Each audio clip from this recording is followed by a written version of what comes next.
Ka thonë Rasulullah alayhi salam atë ju njoftoj për gratë më të mira xhenetit. Ka thonë gjithsesi Rasulullah, ka zonë cilat janë ato. Ka thonë Muhamedi alayhi salam gruaja e cila është e dashur, e butë, nga kur hidhrohet ajo, gruaja vetë hidhrohet, pe diçkafit që ajo ka të bëjë me atë çështje dhe hidhru. Kur hidhrohet ajo, ose i bëhet padrejtësi asajna, prej kujna, prej vallahu alem, ose prej burrit sajna, i bëhet padrejtësi asajna, edhe është nervoz, bëhet nervoz, hidhrohet gruaja, ose hidhrohet burri sajna, hidhrohet vetë, i bëhet padrejtësi, ose hidhrohet burri sajna.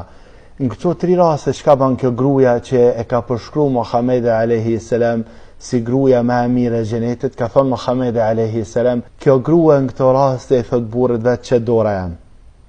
Nuk i msheli syt me pushu derisa të je i kënaqur me mua, derisa të pushon zemra edhe të kënaqesh me mua. Do të thënë qëllimi i sajna është që burri sajna me ka një kënaqur, ato që dora jam.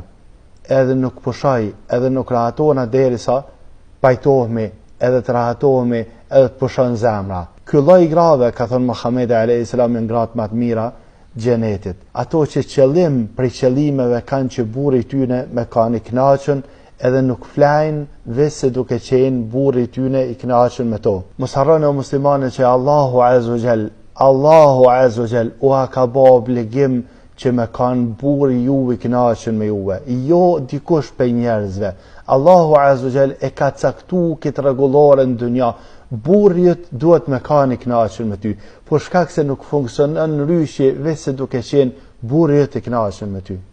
Nuk funksionon. Nuk funksionon familja, nuk funksionon puna, nuk funksionon kurgjafi, s'ka bereqet nëse burri nuk është i kënaqur me ty. Kështu që nuk është çështje thjeshtë e motra jon. Munau për hir të Allahut azza wa jall që burri me kanë i kënaqur me ty.